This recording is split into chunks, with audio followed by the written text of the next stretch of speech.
5 വർഷം മുമ്പ് എരുമേലിക്കും മുണ്ടക്കയത്തിനുമിടയിൽ കാണാതായ ജസ്ന കേരളത്തിലെ വലിയ രാഷ്ട്രീയ സാമൂഹിക വിവാദങ്ങൾക്ക് അത് കാരണമായി. ലോക്കൽ പോലീസും ക്രൈംബ്രാഞ്ചും കഴിഞ്ഞ് CBIയും കേസ് അന്വേഷിച്ചു. ഒടുവിൽ CBI കേസ് അവസാനിപ്പിച്ചിരിക്കുകയാണ്. തീരാത്ത ദുരൂഹതയെ ജസ്ന മാറുമ്പോൾ കേസിന്റെ അകത്തളങ്ങളിലേക്ക് പോലീസ് ചേറി യാത്ര ചെയ്യുകയാണ്. കാണാം reopen segment. Reopen പുതിയ അധ്യായത്തിലേക്ക്.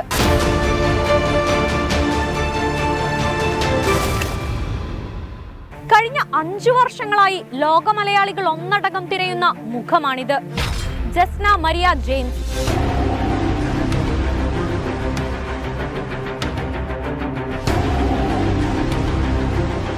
കാഞ്ഞിരപ്പള്ളി സെന്റ് ഡൊമിനിക് കോളേജിലെ 2ാം വർഷ ബിരുദ വിദ്യാർത്ഥിനിയായിരുന്നു ജസ്ന. 2018 മാർച്ച് 22 രാവിലെ 9:30 കോട്ടയം മുക്കൂട്ടുതറയിലെ വീട്ടിൽ നിന്ന് ജസ്ന പിതൃസഹോദരിയുടെ വീട്ടിലേക്കെന്ന് പറഞ്ഞിറങ്ങി. ബന്ധുക്കൾ ജസ്നയെ അവസാനമായി കണ്ടത് ആ നിമിഷമായിരുന്നു. വീട്ടിൽ നിന്നിറങ്ങിയ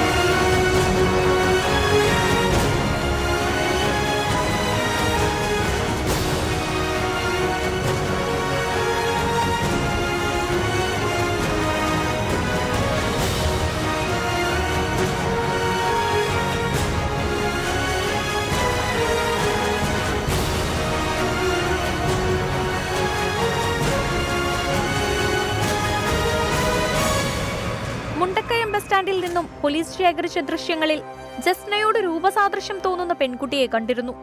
സുഹൃത്തുക്കൾ അത് ജസ്നയാണെന്ന് പറയുമ്പോഴും ബന്ധുക്കൾ അത് ജസ്നയല്ലെന്ന് ഉറപ്പിച്ചു പറഞ്ഞു. തുടർന്ന് ജസ്നയുടെ പിതാവിനെയും സഹോദരനെയും പലതവണ ചോദ്യം ചെയ്തു. നുണപരിശോധനയ്ക്ക് വിധേയരാക്കി.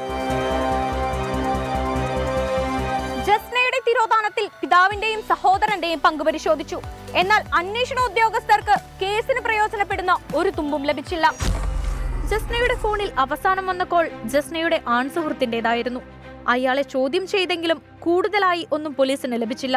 പിന്നെ അന്വേഷണം മുംബൈ, ചെന്നൈ, ബംഗളൂരു തുടങ്ങി പ്രധാന നഗരങ്ങളിലും വ്യാപിപ്പിച്ചു. ജസ്നയെ കണ്ടെത്തുന്നവർക്ക് 5 ലക്ഷം രൂപ പാരിതോഷികമായി സർക്കാർ പ്രഖ്യാപിച്ചു. ജസ്നയോട് സാമ്യം തോന്നുന്ന നിരവധി പെൺകുട്ടികളെ കണ്ടെത്തി. പോലീസിന് നിരാശയായിരുന്നു ഫലം. തുടർന്ന് ജസ്ന തിരോധാനം വിവിധ രാഷ്ട്രീയ പ്രസ്ഥാനങ്ങൾ ഏറ്റെടുത്തു. നിരവധി പ്രതിഷേധ പ്രകടനങ്ങൾ സംഘടിപ്പിച്ചു.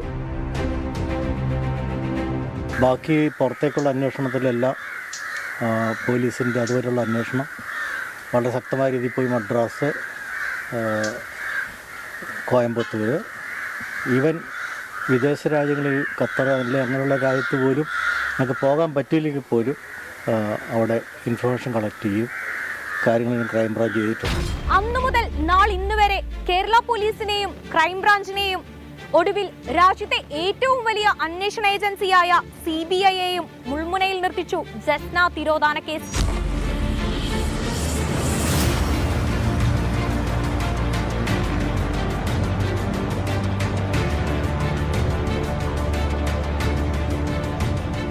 KG സൈമൺ പത്തനംതിട്ട SP ആയി എത്തിയ ശേഷം അന്വേഷണം ദ്രുതഗതിയിലായി.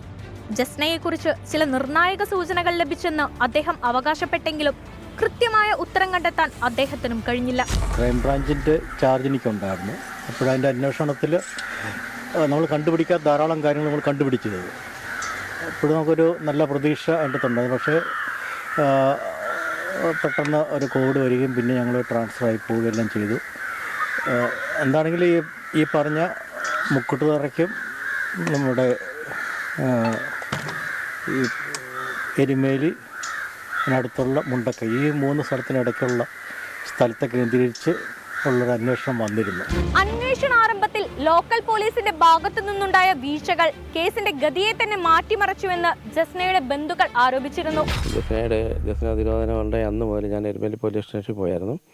ആ സമയത്ത് അവർ പറഞ്ഞത് എരുമേലി അല്ല, വെച്ചോറയാണ് നിങ്ങൾ താമസിക്കുന്നത്, അവിടെ പരാതി കൊടുക്കണമെന്ന് പറഞ്ഞു. ഞാനന്നേരം പറഞ്ഞു, പിന്നെ റെയിൽവേ സ്റ്റേഷനിലും ബസ് സ്റ്റാൻഡിലൊക്കെ ഒരു മെസ്സേജ് കൊടുക്കുന്നതല്ലായിരിക്കും സാർ എന്ന് ഞാൻ അവിടെ വീണ് പറഞ്ഞു.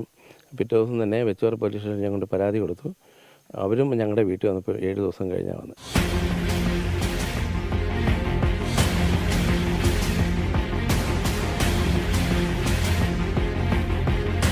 ചിലപ്പോൾ നമ്മൾ അന്വേഷിക്കുന്ന കേസുകളിൽ ചിലപ്പം നമ്മൾ ചെയ്യുന്ന ട്രാക്ക് ചിലപ്പം ആ രീതി കൂടെ പോകണമെന്നില്ല, പക്ഷേ ആ ട്രാക്കിൽ നിന്ന് മാറി ചിലപ്പോൾ ചിന്തിക്കേണ്ടതായിട്ടുണ്ടാകും. ഇത് അതുപോലെ വന്നൊരു കേസായിരുന്നു.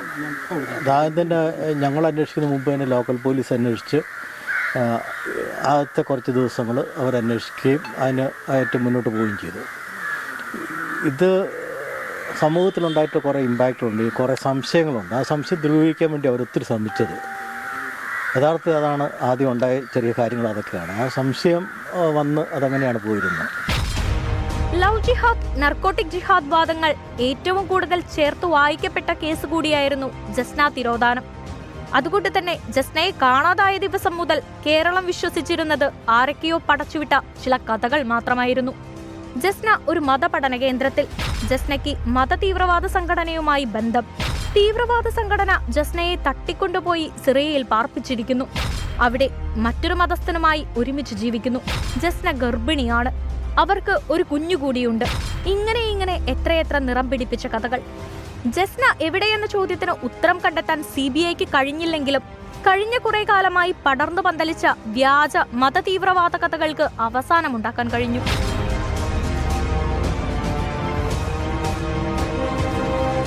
ജസ്ന രാജ്യം വിട്ടുപോയിട്ടില്ലെന്നും മതപരിവർത്തനം നടത്തിയിട്ടില്ലെന്നും CBI കണ്ടെത്തി. രാജ്യത്തിനകത്തും പുറത്തും അനേകം അജ്ഞാത മൃതദേഹങ്ങൾ പരിശോധിച്ചു. ആത്മഹത്യ ചെയ്യാനുള്ള സാധ്യതകൾ പരിശോധിച്ചു. തീർച്ചയായിട്ടും അവർ കണ്ടുപിടിക്കാൻ വേണ്ടി ശ്രമിക്കും എന്നുള്ളതാണ് എനിക്ക് കിട്ടിയ ഒരു ഇൻഫർമേഷൻ. അതുതന്നെയല്ല, അവർ കൊടുത്തിരിക്കുന്ന എല്ലാ റിപ്പോർട്ടുകളും എല്ലാ ലുക്കൗട്ട് നോട്ടീസുകളും ഇപ്പോൾ ലൈവാണ്. അതോടൊപ്പം തന്നെ പാസ്പോർട്ട് സംബന്ധിച്ച് ഇനി പുതിയ പാസ്പോർട്ട് എടുക്കുകയോ എന്തെങ്കിലും ചെയ്യുകയാണെങ്കിൽ തന്നെ അതും അവർ പാസ്പോർട്ട് ഓഫീസിൽ അറിയിച്ചിട്ടുണ്ട് എന്നുള്ളതാണ് എനിക്ക് കിട്ടുന്ന ഇൻഫർമേഷൻ. അപ്പോൾ അങ്ങനെ ധാരാളം കാര്യങ്ങൾ എല്ലാ റിപ്പോർട്ടുകളെല്ലാം തന്നെ ലൈവായിട്ടുള്ളതാണ് എന്നുള്ളതാണ് ആവശ്യപ്പെടുന്ന റിപ്പോർട്ടുകൾ.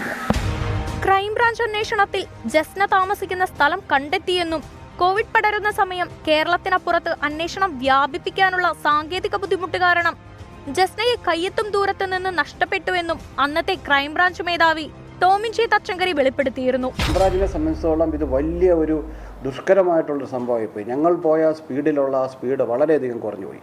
കാരണം പല കേസുകളിൽ ഞങ്ങളൊരു സാക്ഷിയെ വിളിച്ചാൽ അല്ലെങ്കിൽ അവരപ്പം തന്നെ കൊറോണ എന്ന് പറഞ്ഞ് എഴുതരുതാണ്, അല്ലെങ്കിൽ ആരെയും ചോദ്യം ചെയ്യാൻ വിളിച്ചാൽ അപ്പോൾ തന്നെ അവർ തരുന്നതാണ്. പിന്നെ നമ്മുടെ തന്നെ ഉദ്യോഗസ്ഥരെ എക്സ്പോസ് ചെയ്യുന്നതിലും തടസ്സങ്ങളുണ്ട്. അതുകൊണ്ട് ഈ കോവിഡ് കാലഘട്ടം കേരളത്തിലെ ക്രൈംബ്രാഞ്ചിനെ സംബന്ധിച്ചോളം വളരെയധികം അതിൻ്റെ സ്പീഡിനെ കുറവ് വരുത്താൻ കാരണമായിട്ടുണ്ട്.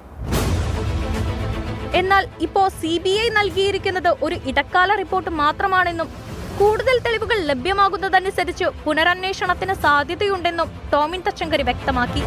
ഈ രാജ്യത്തെ ഏറ്റവും മികച്ച ഏജൻസിയാണ് CBI. നമ്മൾ നിരാശരാകേണ്ട കാര്യമില്ല. മടിച്ച് ഇത് നിർത്തി അല്ലെങ്കിൽ പൂർണ്ണമായി അടഞ്ഞു എന്ന് കരുതേണ്ട കാര്യവുമില്ല. CBIയിൽ എനിക്ക് പൂർണ്ണ വിശ്വാസമാണ്. ഇപ്പോൾ സാധാരണ ഇങ്ങനെ ഒരു കേസ് അന്വേഷിച്ച് കഴിയുമ്പോൾ അത് UN റിപ്പോർട്ട് കൊടുക്കുക എന്ന് പറയും. അതായത് ഒരു താൽക്കാലികമായിട്ട് അവർ ലിസ്റ്റിൽ നിന്ന് മാറ്റി വെച്ചുകൊണ്ട് അന്വേഷണം നടത്തുക എന്നുള്ളതാണ്.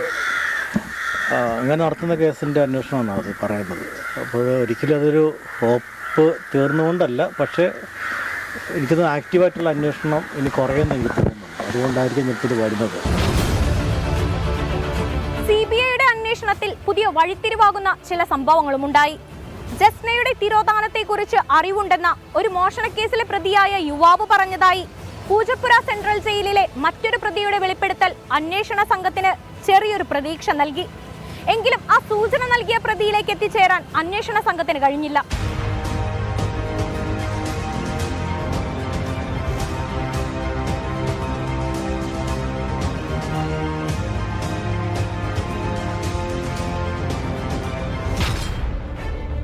അന്വേഷണം ആരംഭിച്ച് 3 വർഷത്തിനപ്പുറം ഒരന്ത്യവും കാണാതെ ജസ്നയുടെ കുടുംബത്തെയും മലയാളികളെയും നിരാശരാക്കി CBI ജസ്ന തിരോധാന കേസിന്റെ അന്വേഷണം അവസാനിപ്പിച്ച് തിരുവനന്തപുരം ചീഫ് മജിസ്ട്രേറ്റ് കോടതിയിൽ റിപ്പോർട്ട് സമർപ്പിച്ചിരിക്കുകയാണ്. ജസ്നയെ കണ്ടെത്താനുള്ള അവസാന ശ്രമവും പരാജയപ്പെട്ടതോടെയാണ് ക്ലോഷർ റിപ്പോർട്ട് CBI സമർപ്പിച്ചത്. ബന്ധുക്കൾ ജസ്നയെ അവസാനമായി കണ്ട ദിവസം വീട്ടിൽ ഫോൺ ഉപേക്ഷിച്ച് ജസ്ന പോകണമെങ്കിൽ തന്നെ മൊബൈൽ ടവർ സിഗ്നൽ ഉപയോഗിച്ച് ആരെ കണ്ടെത്താതിരിക്കാൻ വേണ്ടിയായിരിക്കുമല്ലോ. അതല്ല വീട്ടുകാരോ സുഹൃത്തുക്കളോ അറിയാത്ത ഒരു കാമുകനൊപ്പം ജസ്ന പോയതാണെങ്കിൽ ഈ 5 വർഷക്കാലം വാർത്തകളൊക്കെ കണ്ട് താൻ എവിടെയുണ്ടെന്ന് അറിയിക്കാവുന്നതല്ലേ? അങ്ങനെ മോശമായൊരു വഴിയിലേക്ക് പോകാൻ ചാൻസ് ഇല്ല. നല്ല കൊച്ചായിരുന്നു, വീട്ടിലെ കാര്യങ്ങളൊക്കെ കൃത്യമായിട്ട് നോക്കുന്ന ഒരു കൊച്ചായിരുന്നു. അങ്ങനെ ഒരു വീഴ്ച പറ്റാൻ സാധ്യതയില്ല. എന്തെങ്കിലും അപകടങ്ങളോ അവരെന്തെങ്കിലും ഉണ്ട് എന്നാണ്.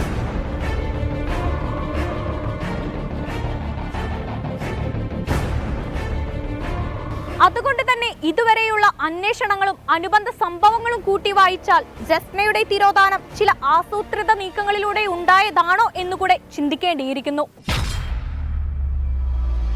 എന്തായാലും അന്വേഷണ സംഘവും ബന്ധുക്കളും കരുതും പോലെ പുതിയ തെളിവുകൾ ജനിക്കും.